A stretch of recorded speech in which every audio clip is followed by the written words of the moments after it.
L'Arche d'Alliance était-elle de la technologie? Spinoza soulève l'hypothèse interdite. Il existe une machine si ancienne et si puissante qu'elle a changé le cours de l'histoire humaine. Mais nous l'avons perdue en croyant qu'elle n'était qu'un symbole religieux.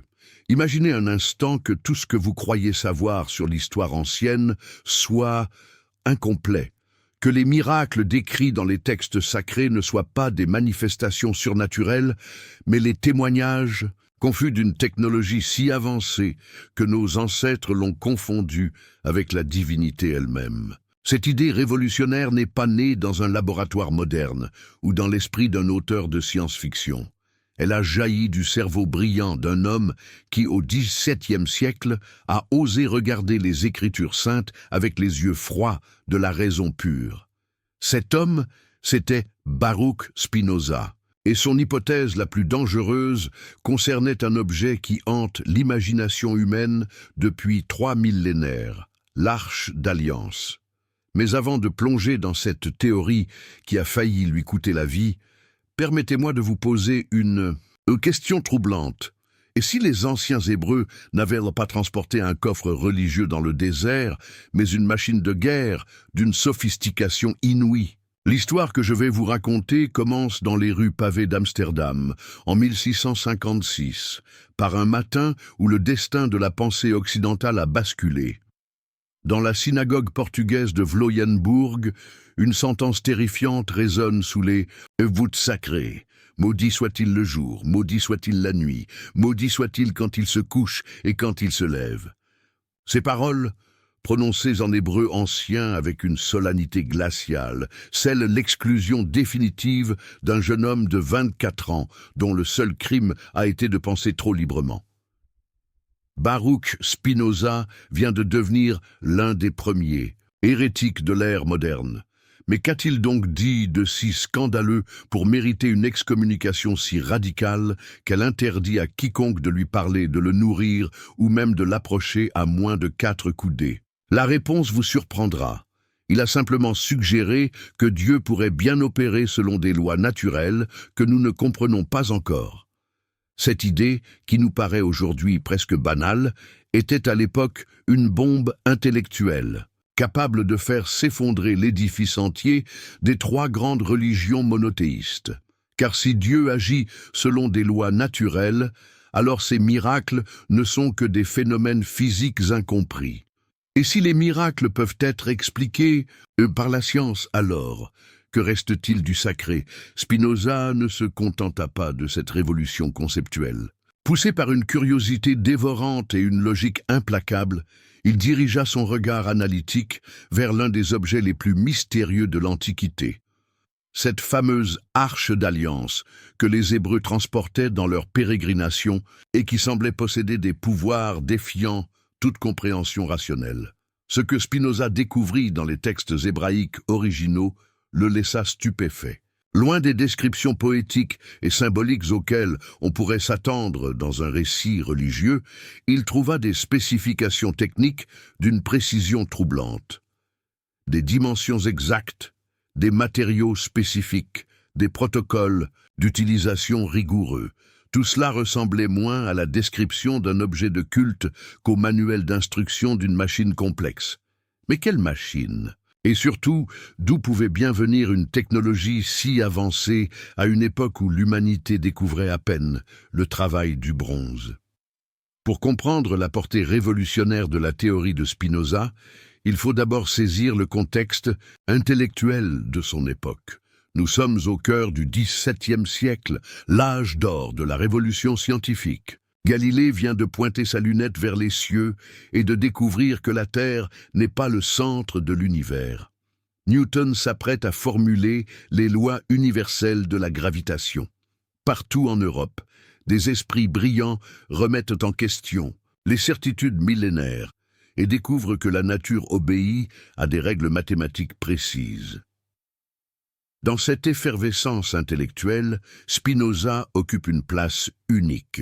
Contrairement à ses contemporanéurs qui cherchent à concilier science et religion, lui propose quelque chose de radicalement différent. Et si science et religion parlaient en réalité de la même chose, mais dans des langages différents? Et si ce que nous appelons Dieu n'était autre que l'ensemble des lois naturelles qui régissent l'univers? Cette vision panthéiste, l'idée que Dieu et la nature ne font qu'un, va servir de clé à Spinoza pour déchiffrer les énigmes des textes sacrés. Car si Dieu agit exclusivement selon des lois naturelles, alors tous les événements décrits dans la Bible, même les plus extraordinaires, doivent avoir une explication rationnelle. C'est avec cette grille de lecture révolutionnaire que Spinoza se plonge dans l'étude minutieuse des textes hébraïques relatifs à l'Arche d'Alliance. Ce qu'il y découvre va ébranler ses propres convictions et l'amener à formuler une hypothèse si audacieuse qu'il n'osera jamais la publier de son vivant. L'arche, selon les descriptions bibliques, n'était pas un simple coffre décoratif. C'était un objet d'une complexité technique stupéfiante, construit selon des spécifications si précises qu'elles évoquent immanquablement les manuels d'ingénierie moderne.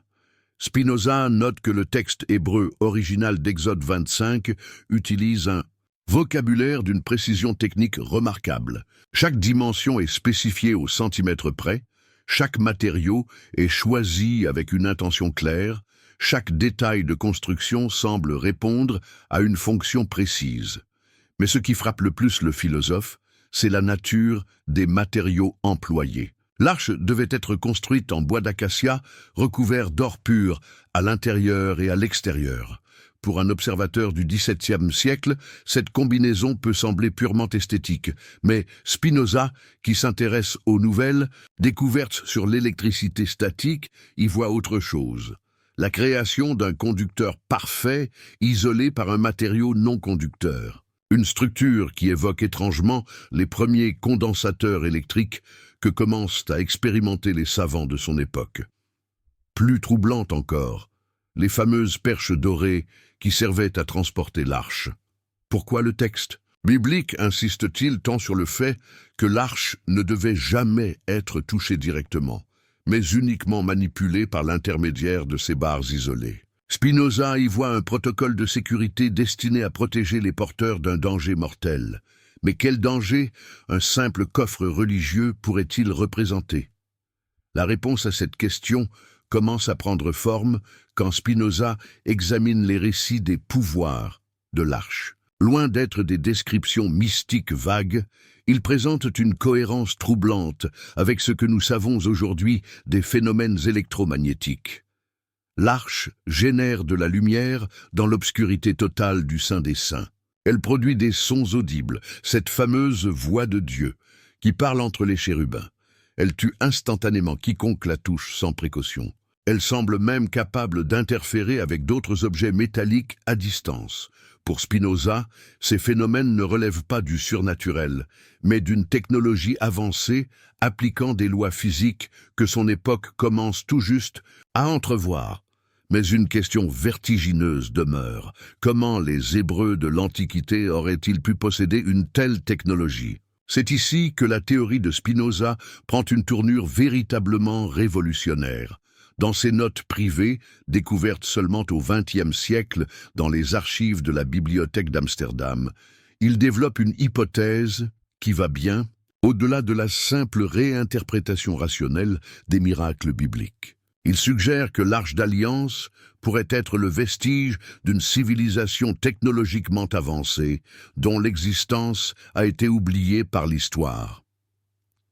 Cette civilisation, selon Spinoza, aurait transmis certains de ses secrets technologiques aux Hébreux lors de leur séjour en Égypte ou peut-être plus tard, lors de la révélation du mont Sinaï.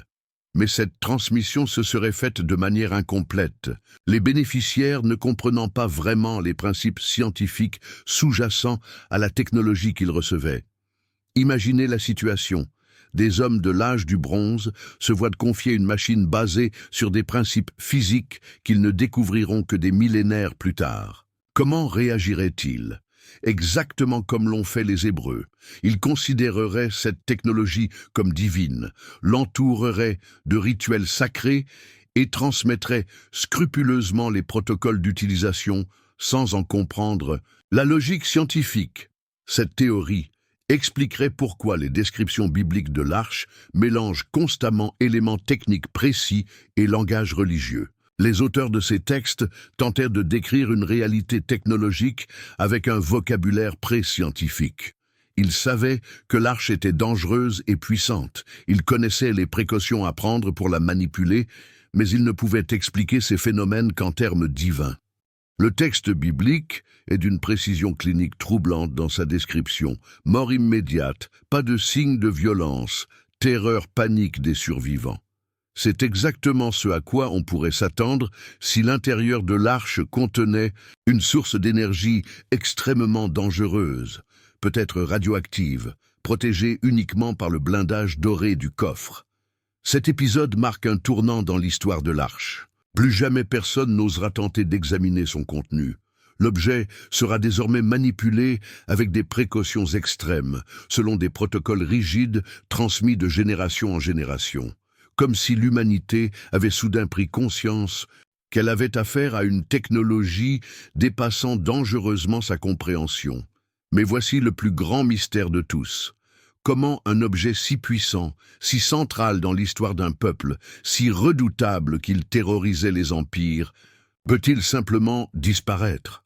Car c'est exactement ce qui arrive à l'Arche d'Alliance. Un jour, elle cesse purement et simplement d'exister dans les archives historiques.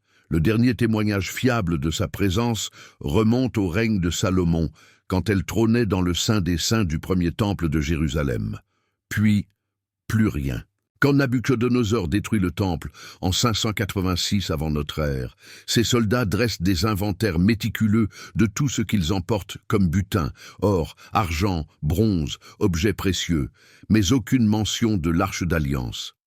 Comment?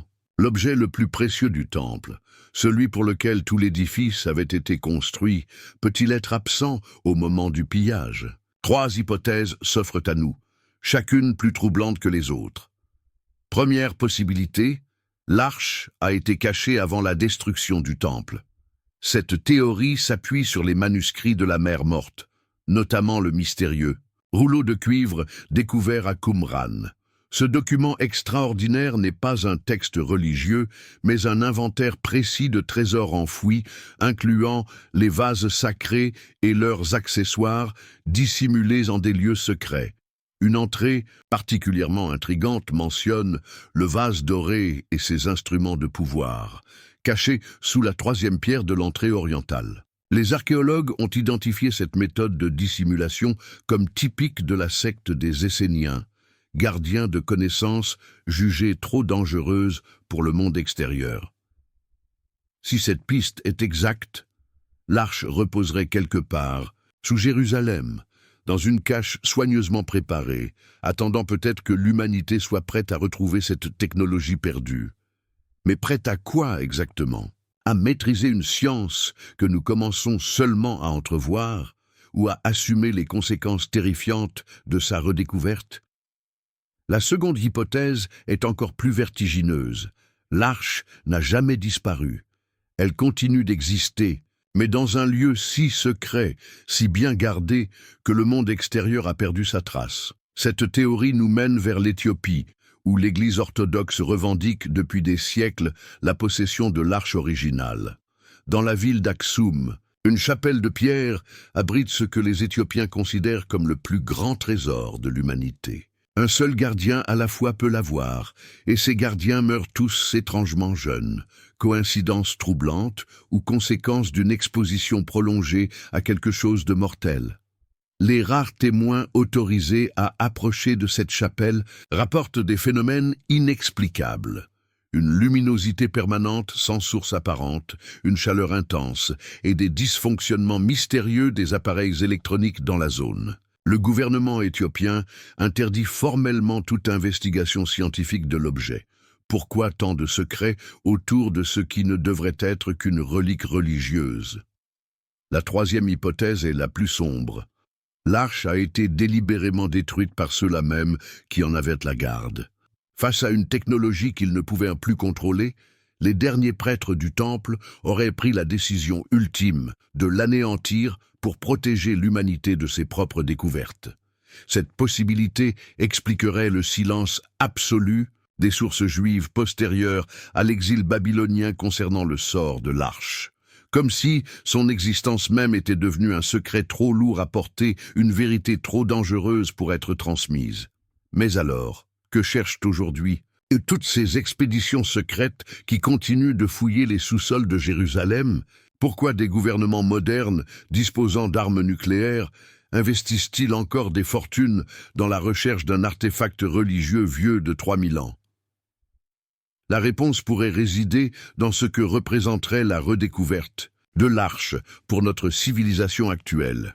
Si la théorie de Spinoza est exacte, nous ne trouverions pas seulement un objet d'une valeur archéologique inestimable, mais les restes d'une technologie qui pourrait révolutionner notre compréhension de la physique elle-même. Imaginez les implications. Une source d'énergie compacte et apparemment inépuisable, des principes de manipulation électromagnétique, dépassant nos capacités actuelles, peut-être même des indices sur des civilisations technologiquement avancées dont nous avons perdu le souvenir. La nation qui retrouverait l'Arche et parviendrait à en percer les secrets disposerait d'un avantage stratégique décisif sur le reste du monde. C'est peut-être pour cette raison que la recherche de l'Arche continue dans le plus grand secret, mobilisant des technologies de pointe et des budgets considérables.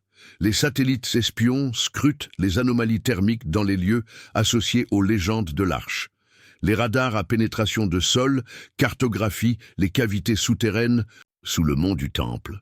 Des équipes de chercheurs officiellement inexistantes explorent des sites archéologiques sous couvert d'autres missions. Mais voici la question la plus troublante de toutes. Et si nous n'étions pas encore prêts à retrouver l'Arche? Spinoza lui-même pressentait ce danger quand il écrivait « Il existe des vérités que l'humanité doit découvrir par elle-même, au rythme de sa propre maturation. Révéler prématurément certains secrets pourrait causer plus de mal que de bien. L'Arche d'Alliance reste donc là, quelque part, patientant peut-être dans l'ombre de l'histoire, attendant le moment où notre espèce aura acquis la sagesse, nécessaire pour maîtriser les forces qu'elle recèle. Car au fond, la vraie révolution de Spinoza ne consistait pas seulement à suggérer que les miracles avaient des causes naturelles. Elle consistait à nous faire comprendre que la nature, elle-même, dans toute sa complexité et sa magnificence, est le véritable miracle. Et que quelque part entre science et spiritualité, entre technologie et transcendance, se cache peut-être la clé de notre propre destinée cosmique.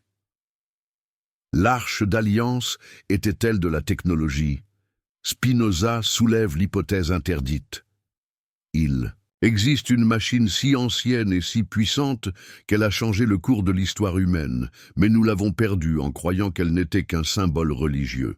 Imaginez un instant que tout ce que vous croyez savoir sur l'histoire ancienne soit incomplet. Que les miracles décrits dans les textes sacrés ne soient pas des manifestations surnaturelles, mais les témoignages confus d'une technologie si avancée que nos ancêtres l'ont confondue avec la divinité elle-même. Cette idée révolutionnaire n'est pas née dans un laboratoire moderne ou dans l'esprit d'un auteur de science-fiction. Elle a jailli du cerveau brillant d'un homme qui, au XVIIe siècle, a osé regarder les Écritures saintes avec les yeux froids de la raison pure. Cet homme, c'était Baruch Spinoza, et son hypothèse la plus dangereuse concernait un objet qui hante l'imagination humaine depuis 3 millénaires, l'Arche d'Alliance. Mais avant de plonger dans cette théorie qui a failli lui coûter la vie, permettez-moi de vous poser une question troublante. Et si les anciens Hébreux n'avaient pas transporté un coffre religieux dans le désert, mais une machine de guerre d'une sophistication inouïe? L'histoire que je vais vous raconter commence dans les rues pavées d'Amsterdam, en 1656, par un matin où le destin de la pensée occidentale a basculé. Dans la synagogue portugaise de Vloyenburg, une sentence terrifiante résonne sous les voûtes sacrées. Maudit soit-il le jour, maudit soit-il la nuit, maudit soit-il quand il se couche et quand il se lève. Ces paroles, prononcées en hébreu ancien avec une solennité glaciale, scellent l'exclusion définitive d'un jeune homme de 24 ans, dont le seul crime a été de penser trop librement. Baruch Spinoza vient de devenir l'un des premiers hérétiques de l'ère moderne. Mais qu'a-t-il donc dit de si scandaleux pour mériter une excommunication si radicale qu'elle interdit à quiconque de lui parler, de le nourrir, ou même de l'approcher à moins de 4 coudées? La réponse vous surprendra. Il a simplement suggéré que Dieu pourrait bien opérer selon des lois naturelles que nous ne comprenons pas encore. Cette idée, qui nous paraît aujourd'hui presque banale, était à l'époque une bombe intellectuelle, capable de faire s'effondrer l'édifice entier des 3 grandes religions monothéistes. Car si Dieu agit selon des lois naturelles, alors ces miracles ne sont que des phénomènes physiques incompris. Et si les miracles peuvent être expliqués par la science, alors que reste-t-il du sacré? Spinoza ne se contenta pas de cette révolution conceptuelle. Poussé par une curiosité dévorante et une logique implacable, il dirigea son regard analytique vers l'un des objets les plus mystérieux de l'Antiquité, cette fameuse arche d'alliance que les Hébreux transportaient dans leur pérégrination et qui semblait posséder des pouvoirs défiant toute compréhension rationnelle. Ce que Spinoza découvrit dans les textes hébraïques originaux le laissa stupéfait. Loin des descriptions poétiques et symboliques auxquelles on pourrait s'attendre dans un récit religieux, il trouva des spécifications techniques d'une précision troublante, des dimensions exactes, des matériaux spécifiques, des protocoles d'utilisation rigoureux. Tout cela ressemblait moins à la description d'un objet de culte qu'au manuel d'instruction d'une machine complexe. Mais quelle machine? Et surtout, d'où pouvait bien venir une technologie si avancée à une époque où l'humanité découvrait à peine le travail du bronze? Pour comprendre la portée révolutionnaire de la théorie de Spinoza, il faut d'abord saisir le contexte intellectuel de son époque.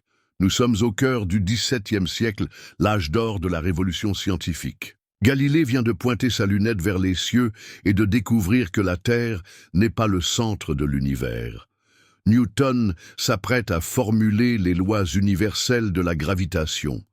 Partout en Europe, des esprits brillants remettent en question les certitudes millénaires et découvrent que la nature obéit à des règles mathématiques précises. Dans cette effervescence intellectuelle, Spinoza occupe une place unique. Contrairement à ses contemporains qui cherchent à concilier science et religion, lui propose quelque chose de radicalement différent. Et si science et religion parlaient en réalité de la même chose, mais dans des langages différents? Et si ce que nous appelons Dieu n'était autre que l'ensemble des lois naturelles qui régissent l'univers? Cette vision panthéiste, l'idée que Dieu et la nature ne font qu'un, va servir de clé à Spinoza pour déchiffrer les énigmes des textes sacrés. Car si Dieu agit exclusivement selon des lois naturelles, alors tous les événements décrits dans la Bible, même les plus extraordinaires, doivent avoir une explication rationnelle. C'est avec cette grille de lecture révolutionnaire que Spinoza se plonge dans l'étude minutieuse des textes hébraïques relatifs à l'Arche d'Alliance. Ce qu'il y découvre va ébranler ses propres convictions et l'amener à formuler une hypothèse si audacieuse qu'il n'osera jamais la publier de son vivant. L'arche, selon les descriptions bibliques, n'était pas un simple coffre décoratif. C'était un objet d'une complexité technique stupéfiante, construit selon des spécifications si précises qu'elles évoquent immanquablement les manuels d'ingénierie moderne. Spinoza note que le texte hébreu original d'Exode 25 utilise un vocabulaire d'une précision technique remarquable. Chaque dimension est spécifiée au centimètre près, chaque matériau est choisi avec une intention claire, chaque détail de construction semble répondre à une fonction précise. Mais ce qui frappe le plus le philosophe, c'est la nature des matériaux employés. L'arche devait être construite en bois d'acacia recouvert d'or pur à l'intérieur et à l'extérieur. Pour un observateur du XVIIe siècle, cette combinaison peut sembler purement esthétique. Mais Spinoza, qui s'intéresse aux nouvelles découvertes sur l'électricité statique, y voit autre chose. La création d'un conducteur parfait isolé par un matériau non conducteur. Une structure qui évoque étrangement les premiers condensateurs électriques, que commencent à expérimenter les savants de son époque. Plus troublant encore, les fameuses perches dorées qui servaient à transporter l'arche. Pourquoi le texte biblique insiste-t-il tant sur le fait que l'arche ne devait jamais être touchée directement, mais uniquement manipulée par l'intermédiaire de ces barres isolées? Spinoza y voit un protocole de sécurité destiné à protéger les porteurs d'un danger mortel. Mais quel danger un simple coffre religieux pourrait-il représenter? La réponse à cette question commence à prendre forme quand Spinoza examine les récits des pouvoirs de l'arche. Loin d'être des descriptions mystiques vagues, ils présentent une cohérence troublante avec ce que nous savons aujourd'hui, des phénomènes électromagnétiques. L'arche génère de la lumière dans l'obscurité totale du Saint des Saints. Elle produit des sons audibles, cette fameuse voix de Dieu qui parle entre les chérubins. Elle tue instantanément quiconque la touche sans précaution. Elle semble même capable d'interférer avec d'autres objets métalliques à distance. Pour Spinoza, ces phénomènes ne relèvent pas du surnaturel, mais d'une technologie avancée appliquant des lois physiques que son époque commence tout juste à entrevoir. Mais une question vertigineuse demeure. Comment les Hébreux de l'Antiquité auraient-ils pu posséder une telle technologie? C'est ici que la théorie de Spinoza prend une tournure véritablement révolutionnaire. Dans ses notes privées, découvertes seulement au XXe siècle dans les archives de la bibliothèque d'Amsterdam, il développe une hypothèse qui va bien au-delà de la simple réinterprétation rationnelle des miracles bibliques. Il suggère que l'Arche d'Alliance pourrait être le vestige d'une civilisation technologiquement avancée, dont l'existence a été oubliée par l'histoire. Cette civilisation, selon Spinoza, aurait transmis certains de ses secrets technologiques aux Hébreux lors de leur séjour en Égypte, ou peut-être plus tard, lors de la révélation du mont Sinaï. Mais cette transmission se serait faite de manière incomplète, les bénéficiaires ne comprenant pas vraiment les principes scientifiques sous-jacents à la technologie qu'ils recevaient. Imaginez la situation. Des hommes de l'âge du bronze se voient confier une machine basée sur des principes physiques qu'ils ne découvriront que des millénaires plus tard. Comment réagiraient-ils? Exactement comme l'ont fait les Hébreux, ils considéreraient cette technologie comme divine, l'entoureraient de rituels sacrés et transmettraient scrupuleusement les protocoles d'utilisation sans en comprendre la logique scientifique. Cette théorie expliquerait pourquoi les descriptions bibliques de l'arche mélangent constamment éléments techniques précis et langage religieux. Les auteurs de ces textes tentaient de décrire une réalité technologique avec un vocabulaire pré-scientifique. Ils savaient que l'arche était dangereuse et puissante. Ils connaissaient les précautions à prendre pour la manipuler. Mais ils ne pouvaient expliquer ces phénomènes qu'en termes divins. Mais Spinoza va plus loin encore dans son analyse. Il remarque que les récits bibliques attribuent à Moïse non seulement la réception des tables de la loi, mais aussi des instructions détaillées pour la construction de l'arche et de tout le complexe du tabernacle. Ces instructions, note le philosophe, révèlent une connaissance approfondie de principes que nous qualifierions aujourd'hui d'électrotechnique avancée. Le tabernacle lui-même, avec ses rideaux métallisés et sa structure complexe, semble avoir été conçu comme une enceinte de confinement électromagnétique. Les vêtements du grand prêtre, ornés de plaques métalliques et de fils d'or, ressemblent étrangement aux premiers prototypes de ce que nous appellerions aujourd'hui une cage de Faraday portable. Même les rituels prescrits pour approcher l'arche suivent une logique qui évoque les protocoles de sécurité autour d'équipements haute tension. Comment Moïse, élevé à la cour de Pharaon mais néanmoins homme de son époque, aurait-il pu concevoir de tels dispositifs? Spinoza avance une hypothèse audacieuse. Et si la rencontre au mont Sinaï avait été bien plus qu'une révélation spirituelle? Et si elle avait constitué une véritable session de formation technologique? Les 40 jours et 40 nuits que Moïse passa sur la montagne prennent sous cet éclairage une dimension nouvelle. C'est largement suffisant pour transmettre à un homme intelligent les bases d'une technologie avancée, Surtout si cette transmission s'accompagne de démonstrations pratiques et de manuels d'instruction gravés dans la pierre. Cette interprétation éclaire d'un jour nouveau l'épisode mystérieux du visage rayonnant de Moïse à son retour du Sinaï. Le texte hébreu original utilise le terme « karan » qui peut signifier à la fois rayonner de lumière et émettre des radiations. Si Moïse avait été exposé pendant 40 jours à une source d'énergie avancée, les effets sur son organisme auraient pu être exactement ceux décrits, une peau émettant une luminescence résiduelle si intense que le peuple ne pouvait la regarder directement. Le voile que Moïse fut contraint de porter n'était peut-être pas un signe d'humilité, mais une protection nécessaire pour éviter d'exposer les autres aux radiations résiduelles dont son corps était encore imprégné. Cette hypothèse, si elle était vraie, ajouterait une dimension dramatique à l'épisode. Moïse aurait littéralement sacrifié sa santé pour acquérir les connaissances technologiques nécessaires à la survie de son peuple. Mais la théorie de Spinoza soulève une question encore plus vertigineuse.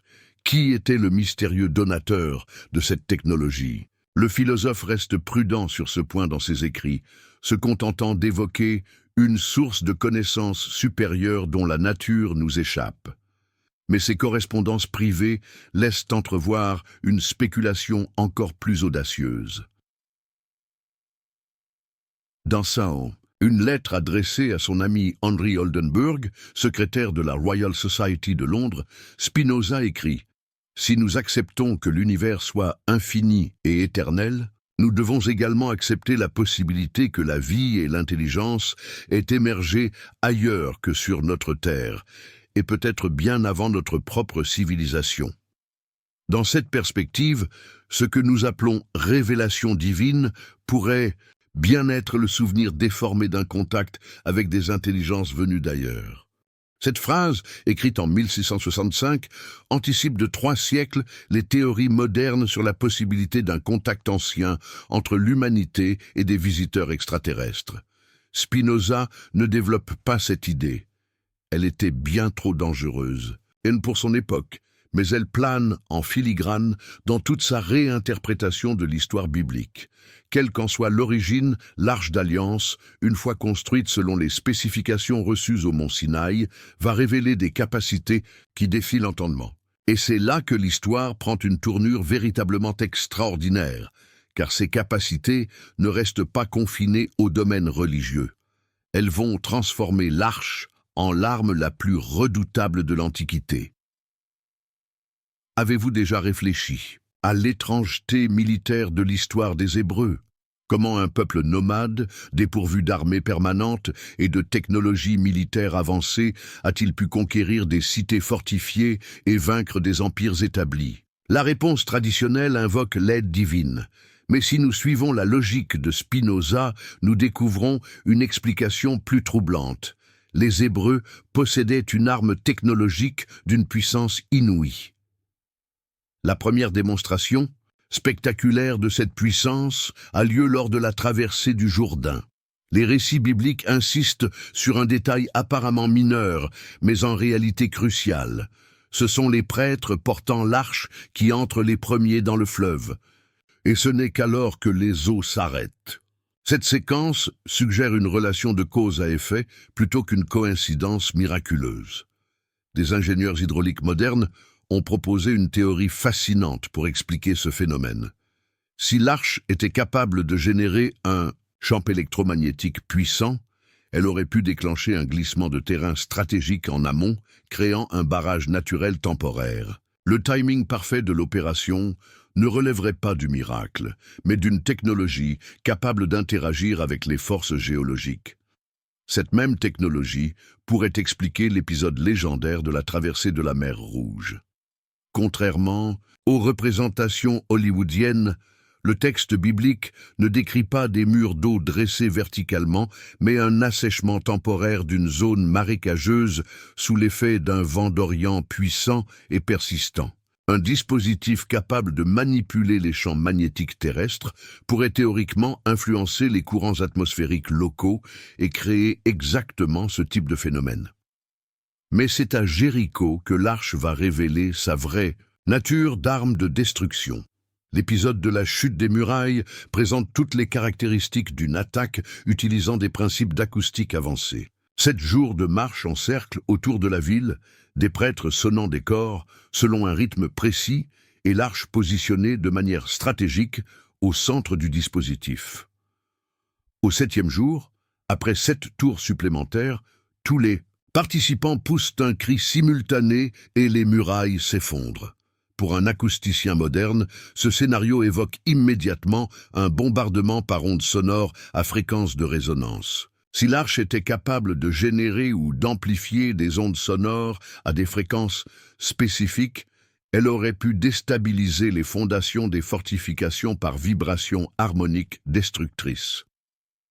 Les corps ne seraient pas de simples instruments rituels, mais des amplificateurs directionnels permettant de concentrer l'énergie sonique sur des points précis de la structure. Le cri final de tous les participants ajouterait l'élément de synchronisation nécessaire pour atteindre l'amplitude destructrice critique.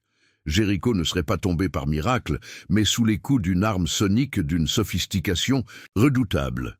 Cette interprétation explique pourquoi l'arche était systématiquement transportée au front lors des campagnes militaires des Hébreux, et pourquoi sa simple présence suffisait souvent à semer la terreur dans les rangs ennemis. Les peuples de Canaan avaient peut-être entendu parler de ce qui était arrivé à Jéricho, et ils savaient qu'ils affrontaient une technologie contre laquelle leurs armes traditionnelles ne pouvaient rien. Mais l'épisode le plus révélateur de la vraie nature de l'arche survient quand elle tombe entre des mains ennemies.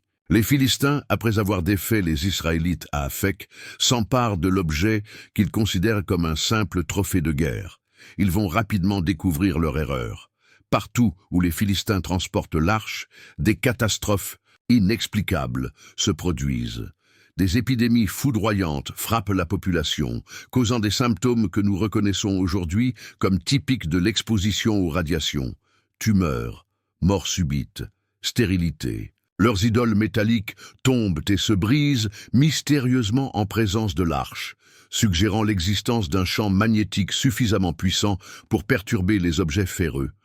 Plus troublant encore, les animaux domestiques refusent d'approcher l'arche, manifestant cette peur instinctive que de nombreuses espèces éprouvent face aux radiations ionisantes. Les Philistins, peuple pourtant réputé pour son pragmatisme et sa bravoure militaire, sont littéralement terrorisés par cet objet qu'ils ne parviennent pas à comprendre. Après 7 mois de calamité, ils prennent une décision sans précédent. Dans l'histoire antique, non seulement ils restituent leur prise de guerre, mais ils l'accompagnent d'offrandes d'or massifs en guise de réparation. Plus extraordinaire encore, ils chargent l'arche sur un chariot tiré par des vaches qui n'ont jamais été dressées, et ces animaux se dirigent spontanément vers le territoire israélite comme guidés par un signal invisible. Ce comportement, animal inexplicable, suggère que l'arche émettait peut-être un type de radiation ou de signal électromagnétique détectable par certaines espèces. Les vaches, sensibles aux variations du champ magnétique terrestre pour leur orientation, auraient pu suivre une sorte de balise technologique intégrée à l'arche. Le dernier épisode documenté des pouvoirs terrifiants de l'arche se déroule à Beth Shemesh, quand le peuple local commet l'erreur fatale de vouloir regarder à l'intérieur de l'objet récupéré. 70 hommes meurent instantanément, sans blessure visible, dans des circonstances qui évoquent irrésistiblement une électrocution massive ou une exposition létale aux radiations. Le texte biblique est d'une précision clinique troublante. Dans sa description, mort immédiate, pas de signe de violence, terreur panique des survivants. C'est exactement ce à quoi on pourrait s'attendre si l'intérieur de l'arche contenait une source d'énergie extrêmement dangereuse, peut-être radioactive, protégée uniquement par le blindage doré du coffre. Cet épisode marque un tournant dans l'histoire de l'arche. Plus jamais personne n'osera tenter d'examiner son contenu. L'objet sera désormais manipulé avec des précautions extrêmes, selon des protocoles rigides transmis de génération en génération. Comme si l'humanité avait soudain pris conscience qu'elle avait affaire à une technologie dépassant dangereusement sa compréhension. Mais voici le plus grand mystère de tous. Comment un objet si puissant, si central dans l'histoire d'un peuple, si redoutable qu'il terrorisait les empires, peut-il simplement disparaître? Car c'est exactement ce qui arrive à l'Arche d'Alliance. Un jour, elle cesse purement et simplement d'exister dans les archives historiques. Le dernier témoignage fiable de sa présence remonte au règne de Salomon, quand elle trônait dans le Saint des Saints du premier temple de Jérusalem. Puis, plus rien. Quand Nabuchodonosor détruit le temple en 586 avant notre ère, ses soldats dressent des inventaires méticuleux de tout ce qu'ils emportent comme butin, or, argent, bronze, objets précieux, mais aucune mention de l'Arche d'Alliance. Comment? L'objet le plus précieux du temple, celui pour lequel tout l'édifice avait été construit, peut-il être absent au moment du pillage? 3 hypothèses s'offrent à nous, chacune plus troublante que les autres. Première possibilité, l'arche a été cachée avant la destruction du temple. Cette théorie s'appuie sur les manuscrits de la Mer Morte, notamment le mystérieux rouleau de cuivre découvert à Qumran. Ce document extraordinaire n'est pas un texte religieux, mais un inventaire précis de trésors enfouis, incluant les vases sacrés et leurs accessoires dissimulés en des lieux secrets. Une entrée particulièrement intrigante mentionne le vase doré et ses instruments de pouvoir, cachés sous la 3e pierre de l'entrée orientale. Les archéologues ont identifié cette méthode de dissimulation comme typique de la secte des Esséniens, gardiens de connaissances jugées trop dangereuses pour le monde extérieur. Si cette piste est exacte, l'arche reposerait quelque part, sous Jérusalem, dans une cache soigneusement préparée, attendant peut-être que l'humanité soit prête à retrouver cette technologie perdue. Mais prête à quoi exactement? À maîtriser une science que nous commençons seulement à entrevoir ou à assumer les conséquences terrifiantes de sa redécouverte? La seconde hypothèse est encore plus vertigineuse. L'arche n'a jamais disparu. Elle continue d'exister, mais dans un lieu si secret, si bien gardé, que le monde extérieur a perdu sa trace. Cette théorie nous mène vers l'Éthiopie, où l'Église orthodoxe revendique depuis des siècles la possession de l'arche originale. Dans la ville d'Aksum, une chapelle de pierre abrite ce que les Éthiopiens considèrent comme le plus grand trésor de l'humanité. Un seul gardien à la fois peut la voir, et ces gardiens meurent tous étrangement jeunes. Coïncidence troublante ou conséquence d'une exposition prolongée à quelque chose de mortel? Les rares témoins autorisés à approcher de cette chapelle rapportent des phénomènes inexplicables, une luminosité permanente sans source apparente, une chaleur intense et des dysfonctionnements mystérieux des appareils électroniques. Dans la zone, le gouvernement éthiopien interdit formellement toute investigation scientifique de l'objet. Pourquoi tant de secrets autour de ce qui ne devrait être qu'une relique religieuse? La 3e hypothèse est la plus sombre. L'arche a été délibérément détruite par ceux-là même qui en avaient la garde. Face à une technologie qu'ils ne pouvaient plus contrôler, les derniers prêtres du temple auraient pris la décision ultime de l'anéantir pour protéger l'humanité de ses propres découvertes. Cette possibilité expliquerait le silence absolu des sources juives postérieures à l'exil babylonien concernant le sort de l'arche, comme si son existence même était devenue un secret trop lourd à porter, une vérité trop dangereuse pour être transmise. Mais alors, que cherchent aujourd'hui toutes ces expéditions secrètes qui continuent de fouiller les sous-sols de Jérusalem? Pourquoi des gouvernements modernes, disposant d'armes nucléaires, investissent-ils encore des fortunes dans la recherche d'un artefact religieux vieux de 3000 ans?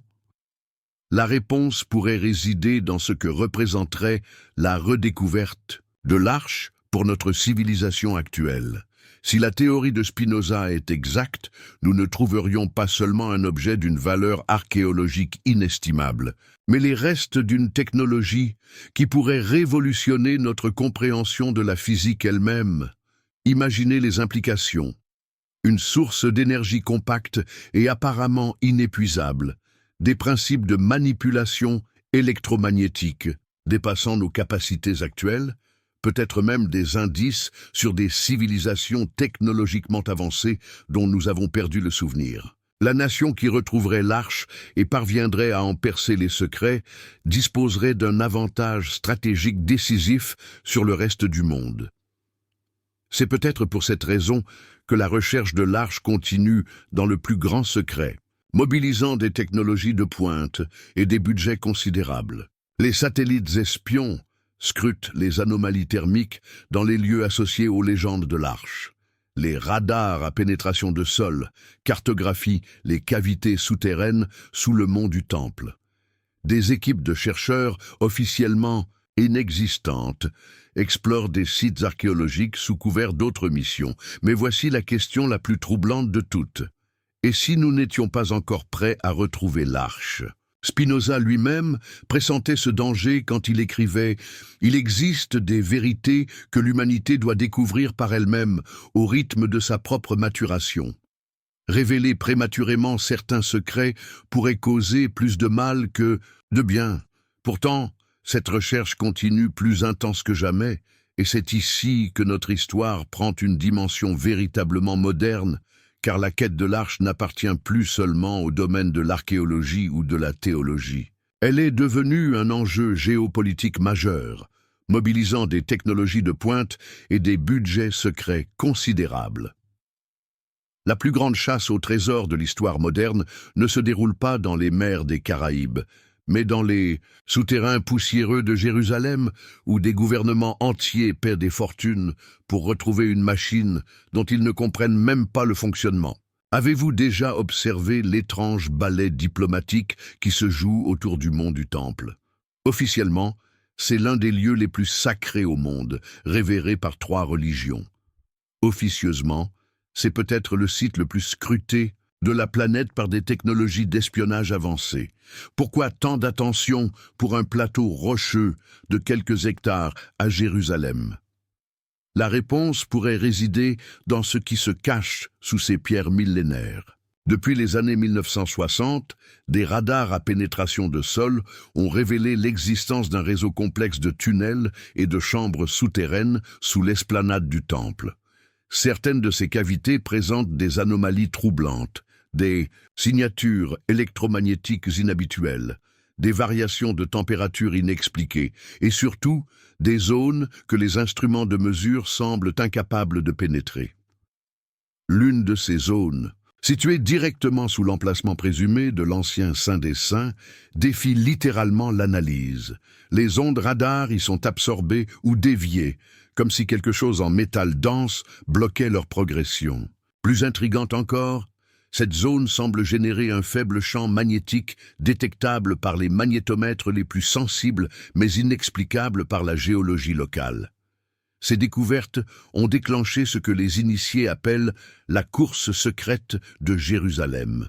Sous couvert d'excavations archéologiques légitimes, des équipes financées par divers gouvernements creusent méthodiquement vers ces anomalies souterraines. Chaque tunnel découvert, chaque chambre explorée pourrait révéler l'emplacement de l'objet le plus recherché de l'histoire humaine. Mais cette quête moderne révèle un paradoxe fascinant. Plus nous développons des technologies sophistiquées pour retrouver l'arche, plus nous réalisons à quel point elle était elle-même technologiquement avancée. C'est comme si notre propre évolution scientifique nous permettait enfin de comprendre ce que nos ancêtres avaient entre les mains. Les physiciens qui étudient discrètement les descriptions antiques de l'arche y reconnaissent des principes que nous commençons seulement à maîtriser. La supraconductivité, les champs magnétiques contrôlés, peut-être même des effets quantiques à l'échelle macroscopique. Si ces théories sont exactes, l'arche ne serait pas seulement un vestige du passé, mais une fenêtre vers un futur technologique que nous n'avons pas encore atteint. Cette perspective a transformé la recherche de l'arche en course aux armements déguisés. Car la nation qui parviendrait à localiser et à analyser cet objet disposerait potentiellement d'un avantage scientifique décisif. Imaginez les applications militaires d'une source d'énergie compacte et apparemment inépuisable, ou les implications stratégiques de technologies de manipulation électromagnétique dépassant nos capacités actuelles. C'est peut-être pour cette raison que certaines découvertes restent soigneusement cachées au public. En 1982, une équipe israélienne, explorant les tunnels sous le mur occidental, a découvert une chambre scellée contenant des objets métalliques d'origine inconnue. Les travaux ont été immédiatement suspendus et classifiés, officiellement pour des raisons de sécurité religieuse. Officieusement, parce que ces objets présentaient des propriétés physiques impossibles à expliquer avec la science de l'époque. Des témoins de cette découverte rapportent des phénomènes troublants, des instruments de métal qui semblaient générer leur propre lumière, des structures géométriques d'une complexité mathématique vertigineuse, et surtout un objet rectangulaire recouvert de plaques dorées qui émettait un bourdonnement électrique audible. Cet objet fut immédiatement transféré vers une installation secrète et toute trace de sa découverte effacée des archives officielles. Était-ce l'arche elle-même ou l'un des nombreux objets saints mentionnés dans les inventaires du temple? Nous ne le saurons peut-être jamais, car cette découverte a marqué un tournant dans la politique de fouilles à Jérusalem. Depuis lors, toute excavation susceptible de révéler des artefacts technologiquement anomaux est immédiatement placée sous contrôle militaire. Cette militarisation de la recherche archéologique révèle l'ampleur des enjeux. Nous ne parlons plus simplement de la découverte d'un objet religieux précieux, mais potentiellement de l'acquisition d'une technologie révolutionnaire. Une technologie qui pourrait transformer notre compréhension de la physique fondamentale et redistribuer l'équilibre des puissances mondiales. Mais cette course effrénée soulève une question philosophique profonde, une question que Spinoza avait anticipée dans ses réflexions les plus personnelles. L'humanité est-elle moralement prête à retrouver l'Arche d'Alliance? Considérez notre histoire récente. En moins d'un siècle, nous avons découvert l'énergie nucléaire et l'avons immédiatement transformée en arme de destruction massive. Nous avons développé l'intelligence artificielle et nous nous inquiétons déjà de ses implications pour l'avenir de notre espèce. Nous avons conquis l'espace et l'avons militarisé avant même d'avoir posé le pied sur Mars. Que ferions-nous si nous découvrions soudain une technologie capable de manipuler les forces fondamentales de l'univers, une technologie qui pourrait résoudre nos crises énergétiques, mais aussi nous donner des armes d'une puissance inimaginable? L'histoire suggère que nous l'utiliserions d'abord pour nous détruire mutuellement, et seulement ensuite pour améliorer notre condition. C'est peut-être pour cette raison que l'arche reste introuvable, non pas parce qu'elle a été détruite ou cachée trop efficacement, mais parce qu'elle ne se révélera que lorsque nous aurons acquis la sagesse nécessaire pour en faire bon usage. Cette idée, qui peut sembler fantaisiste, trouve un écho troublant dans les traditions ésotériques juives. Mais Spinoza va plus loin encore dans son analyse.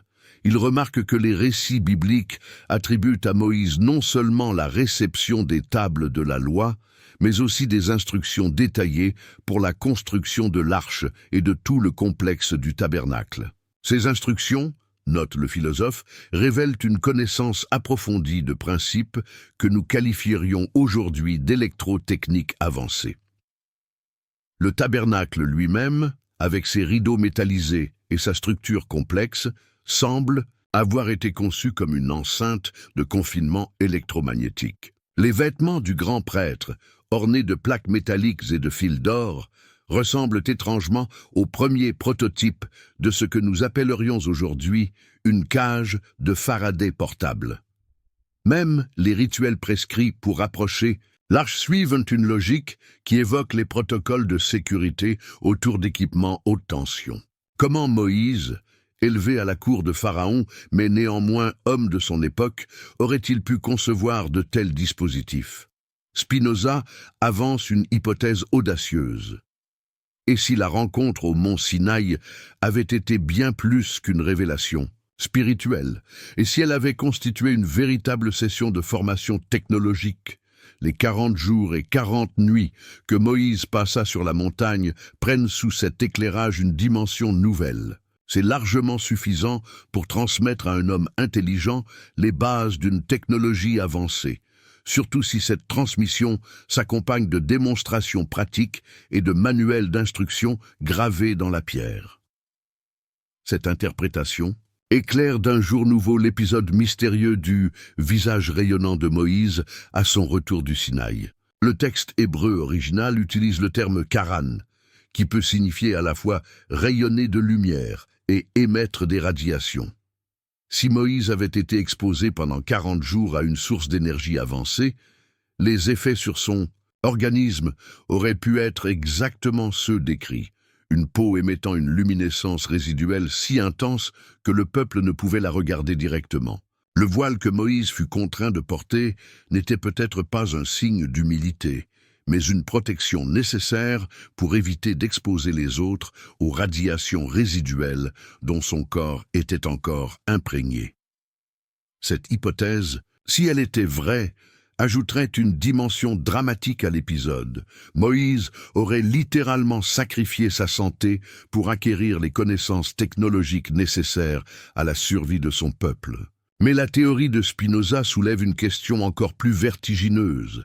Qui était le mystérieux donateur de cette technologie? Le philosophe reste prudent sur ce point dans ses écrits, se contentant d'évoquer une source de connaissances supérieure dont la nature nous échappe. Mais ses correspondances privées laissent entrevoir une spéculation encore plus audacieuse. Dans une lettre adressée à son ami Henry Oldenburg, secrétaire de la Royal Society de Londres, Spinoza écrit « Si nous acceptons que l'univers soit infini et éternel, nous devons également accepter la possibilité que la vie et l'intelligence aient émergé ailleurs que sur notre Terre, et peut-être bien avant notre propre civilisation. Dans cette perspective, ce que nous appelons révélation divine pourrait bien être le souvenir déformé d'un contact avec des intelligences venues d'ailleurs. » Cette phrase, écrite en 1665, anticipe de 3 siècles les théories modernes sur la possibilité d'un contact ancien entre l'humanité et des visiteurs extraterrestres. Spinoza ne développe pas cette idée. Elle était bien trop dangereuse pour son époque, mais elle plane en filigrane dans toute sa réinterprétation de l'histoire biblique. Quelle qu'en soit l'origine, l'Arche d'Alliance, une fois construite, selon les spécifications reçues au mont Sinaï, va révéler des capacités qui défient l'entendement.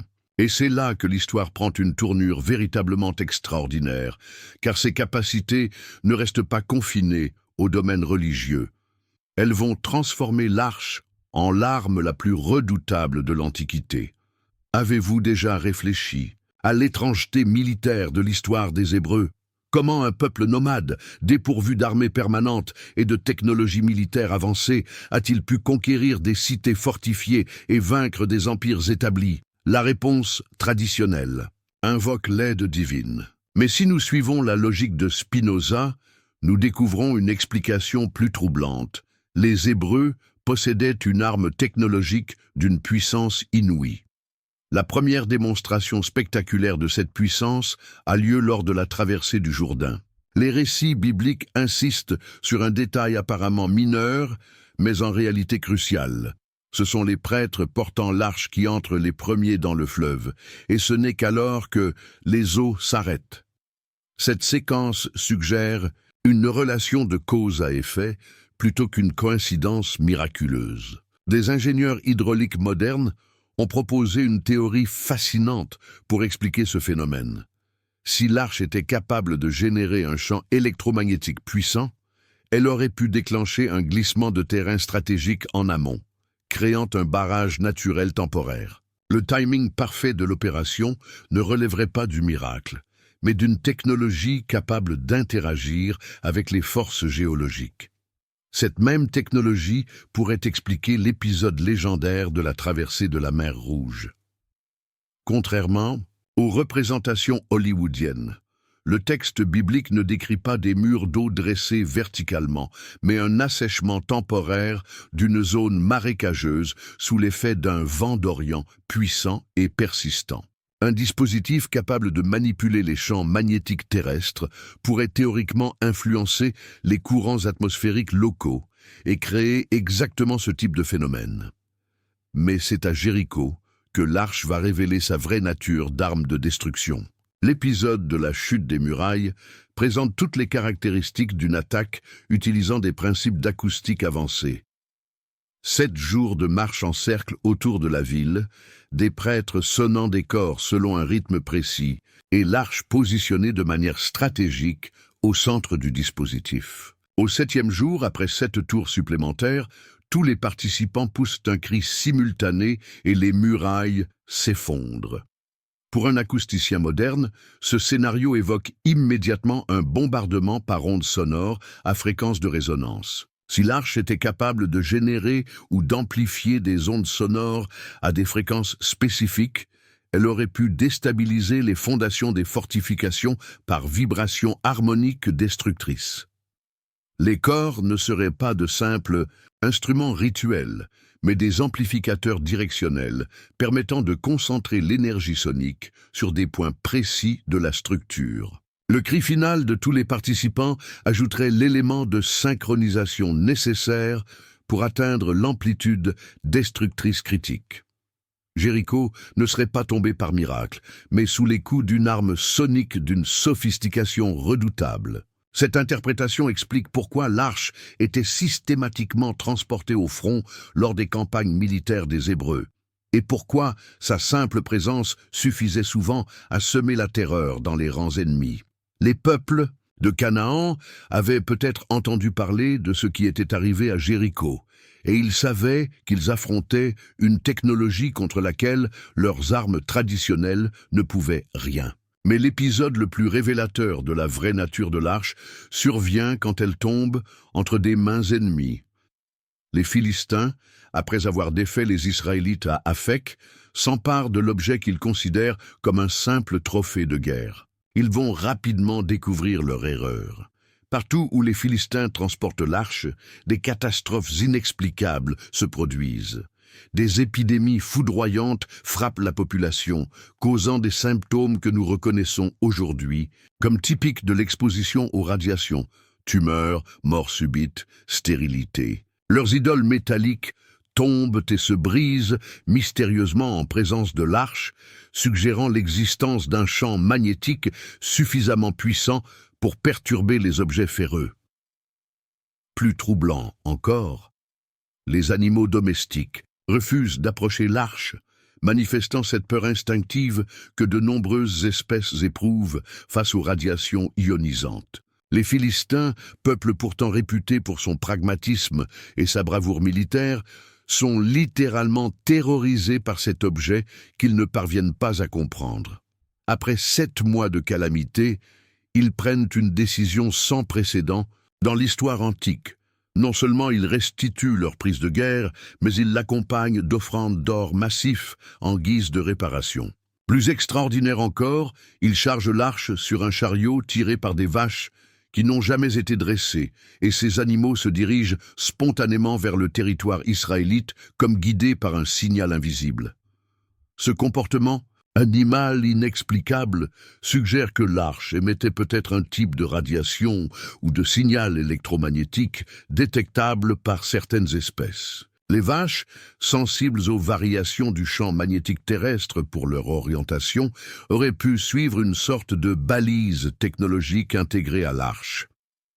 Le dernier épisode documenté des pouvoirs terrifiants de l'arche se déroule à Beth-Shemesh, quand le peuple local commet l'erreur fatale de vouloir regarder à l'intérieur de l'objet récupéré. 70 hommes meurent instantanément, sans blessure visible, dans des circonstances qui évoquent irrésistiblement une électrocution massive ou une exposition létale aux radiations. Dans la ville d'Aksum, une chapelle de pierre abrite ce que les Éthiopiens considèrent comme le plus grand trésor de l'humanité. Un seul gardien à la fois peut la voir, et ces gardiens meurent tous étrangement jeunes. Coïncidence troublante ou conséquence d'une exposition prolongée à quelque chose de mortel? Les rares témoins autorisés à approcher de cette chapelle rapportent des phénomènes inexplicables, une luminosité permanente sans source apparente, une chaleur intense et des dysfonctionnements mystérieux des appareils électroniques. Dans la zone, le gouvernement éthiopien interdit formellement toute investigation scientifique de l'objet. Pourquoi tant de secrets autour de ce qui ne devrait être qu'une relique religieuse? La troisième hypothèse est la plus sombre.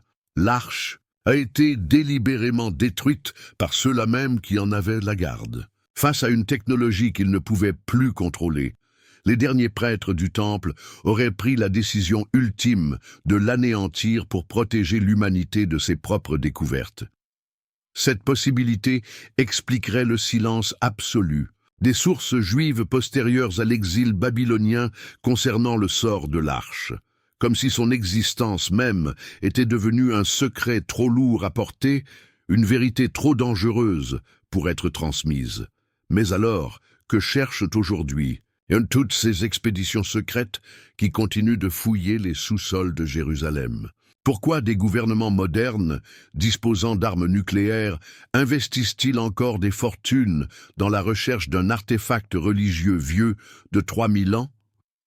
La réponse pourrait résider dans ce que représenterait la redécouverte de l'arche pour notre civilisation actuelle. Si la théorie de Spinoza est exacte, nous ne trouverions pas seulement un objet d'une valeur archéologique inestimable, mais les restes d'une technologie qui pourrait révolutionner notre compréhension de la physique elle-même. Imaginez les implications. Une source d'énergie compacte et apparemment inépuisable, des principes de manipulation électromagnétique dépassant nos capacités actuelles, peut-être même des indices sur des civilisations technologiquement avancées dont nous avons perdu le souvenir. La nation qui retrouverait l'arche et parviendrait à en percer les secrets disposerait d'un avantage stratégique décisif sur le reste du monde. C'est peut-être pour cette raison que la recherche de l'arche continue dans le plus grand secret, mobilisant des technologies de pointe et des budgets considérables. Les satellites espions scrutent les anomalies thermiques dans les lieux associés aux légendes de l'arche. Les radars à pénétration de sol cartographient les cavités souterraines sous le mont du Temple. Des équipes de chercheurs officiellement inexistantes explorent des sites archéologiques sous couvert d'autres missions. Mais voici la question la plus troublante de toutes. Et si nous n'étions pas encore prêts à retrouver l'arche? Spinoza lui-même pressentait ce danger quand il écrivait « Il existe des vérités que l'humanité doit découvrir par elle-même au rythme de sa propre maturation. Révéler prématurément certains secrets pourrait causer plus de mal que de bien. Pourtant, cette recherche continue plus intense que jamais, et c'est ici que notre histoire prend une dimension véritablement moderne, car la quête de l'arche n'appartient plus seulement au domaine de l'archéologie ou de la théologie. Elle est devenue un enjeu géopolitique majeur, mobilisant des technologies de pointe et des budgets secrets considérables. La plus grande chasse au trésor de l'histoire moderne ne se déroule pas dans les mers des Caraïbes, mais dans les souterrains poussiéreux de Jérusalem, où des gouvernements entiers paient des fortunes pour retrouver une machine dont ils ne comprennent même pas le fonctionnement. Avez-vous déjà observé l'étrange ballet diplomatique qui se joue autour du mont du Temple? Officiellement, c'est l'un des lieux les plus sacrés au monde, révéré par 3 religions. Officieusement, c'est peut-être le site le plus scruté de la planète par des technologies d'espionnage avancées. Pourquoi tant d'attention pour un plateau rocheux de quelques hectares à Jérusalem? La réponse pourrait résider dans ce qui se cache sous ces pierres millénaires. Depuis les années 1960, des radars à pénétration de sol ont révélé l'existence d'un réseau complexe de tunnels et de chambres souterraines sous l'esplanade du Temple. Certaines de ces cavités présentent des anomalies troublantes, des signatures électromagnétiques inhabituelles, des variations de température inexpliquées et surtout des zones que les instruments de mesure semblent incapables de pénétrer. L'une de ces zones Situé directement sous l'emplacement présumé de l'ancien Saint des Saints, défie littéralement l'analyse. Les ondes radars y sont absorbées ou déviées, comme si quelque chose en métal dense bloquait leur progression. Plus intrigante encore, cette zone semble générer un faible champ magnétique détectable par les magnétomètres les plus sensibles mais inexplicable par la géologie locale. Ces découvertes ont déclenché ce que les initiés appellent la course secrète de Jérusalem.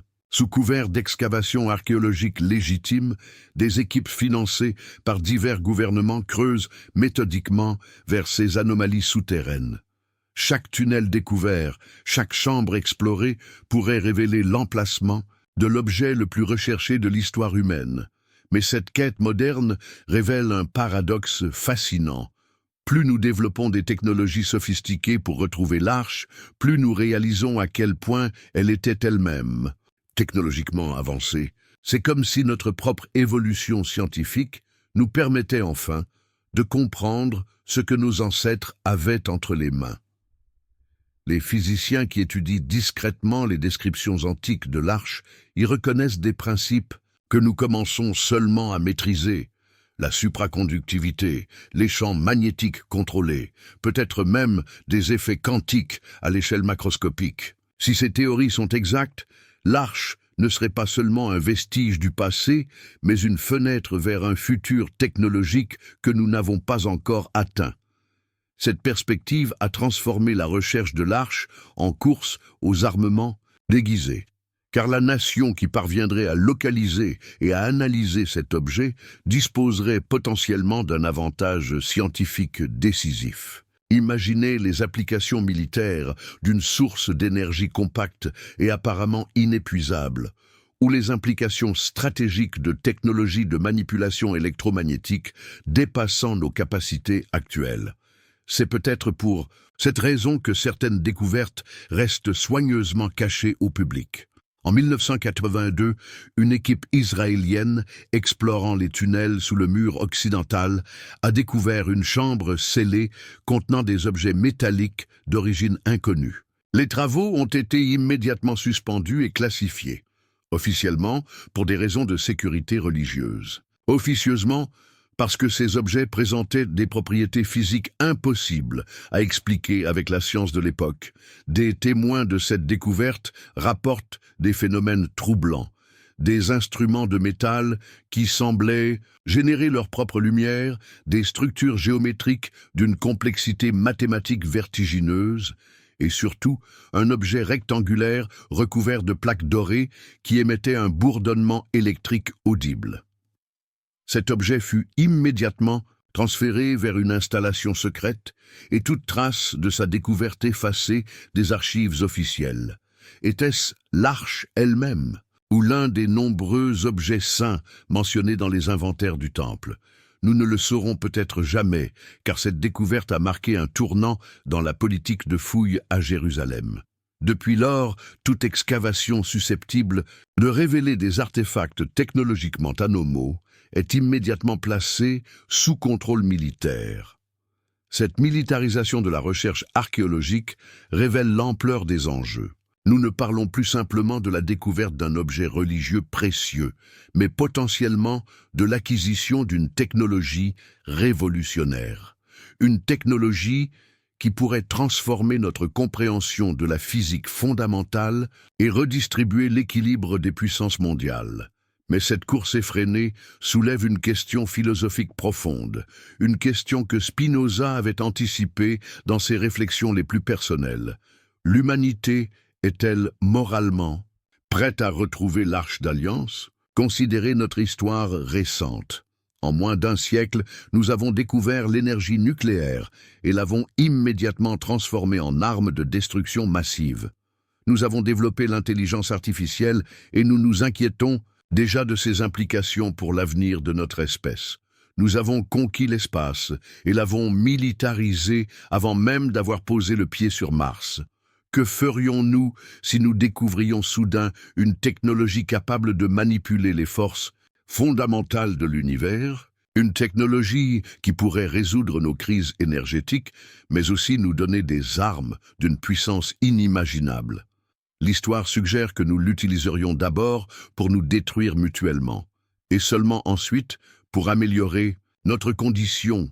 C'est peut-être pour cette raison que l'arche reste introuvable, non pas parce qu'elle a été détruite ou cachée trop efficacement, mais parce qu'elle ne se révélera que lorsque nous aurons acquis la sagesse nécessaire pour en faire bon usage. Cette idée, qui peut sembler fantaisiste, trouve un écho troublant dans les traditions ésotériques juives.